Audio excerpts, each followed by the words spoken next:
Paper leak मामले को लेकर सुप्रीम कोर्ट ने फैसला सुना दिया है। कोर्ट ने कहा है कि ये कोई सिस्टमैटिक फेलियर नहीं था। याचिका पर एक साथ सुनवाई में कोर्ट ने कहा कि पेपर लीक का असर हजारीबाग और पटना तक सीमित रहा। दोबारा परीक्षा की मांग को खारिज कर दिया। कोर्ट ने जरूर कहा कि एनटीए को अब आगे ध्यान रखना चाहिए।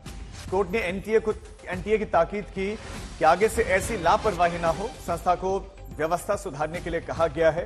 साथ ही साथ असंतुष्ट छात्रों से कहा गया कि अगर आप असंतुष्ट हैं तो आप हाई कोर्ट जा सकते हैं, वो विकल्प आपके पास है। लेकिन पेपर लीक एक सिस्टमेटिक नाकामी नहीं था। इस मामले में आपको बता दें कि इन्वेस्टिगेशन हुई है, सीबीआई ने भी इस मामले में इन्वेस्टिगेशन की और पेपर लीक का व्यापक असर नहीं हुआ, यानी कि अन्य प्रदेशों तक ये नहीं फैला, कुछ सेंटर तक ही ये सीमित था।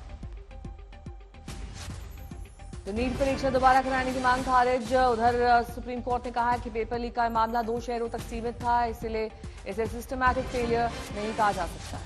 तो नीट के उन अभ्यर्थियों के लिए जिन्होंने एग्जाम दिया, इस आस में सुप्रीम कोर्ट से फिर से एक तरीके से बड़ा झटका उनके लिए कि सुप्रीम कोर्ट से किसी तरह की उनको राहत नहीं मिलने वाली है। जो रिजल्ट है वो वैसा ही रहेगा, किसी तरह का रीनीट भी नहीं होगा, दोबारा एग्जाम भी नहीं होगा, यानी कि काउंसलिंग में उन्हीं नंबर्स के साथ उनको आगे बढ़ना होगा जो नंबर उनको प्राप्त हुए हैं।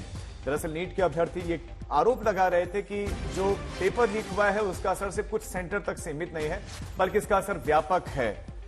संजय शर्मा मेरे सहयोगी जुड़ गए हैं तमाम जानकारी के साथ।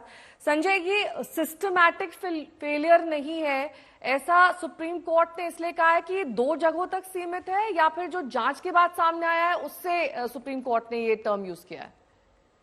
सुप्रीम कोर्ट ने सारी चीजें सुनने के बाद ये तय किया है कि इसमें ब्रीच जैसी कोई ऐसी स्थिति नहीं थी जिससे कि पूरी परीक्षा की पवित्रता प्रभावित हो रही थी।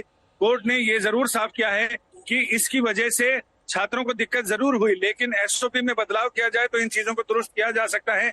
और जो वो सुझाव दे रहे हैं, इसके अलावा विशेषज्ञ समिति अपने सुझाव देगी, एक एसओपी तय करेगी जिस एसओपी की वजह से भविष्य में ऐसी घटनाएं ना हो, इसको सुनिश्चित किया जाए। यानी आज के फैसले में सुप्रीम कोर्ट ने बहुत सारी चीजों को दोहराया है और उसको जस्टिफाई करते हुए कहा है कि सिर्फ दोबारा परीक्षा कराना कोई सोल्यूशन नहीं था।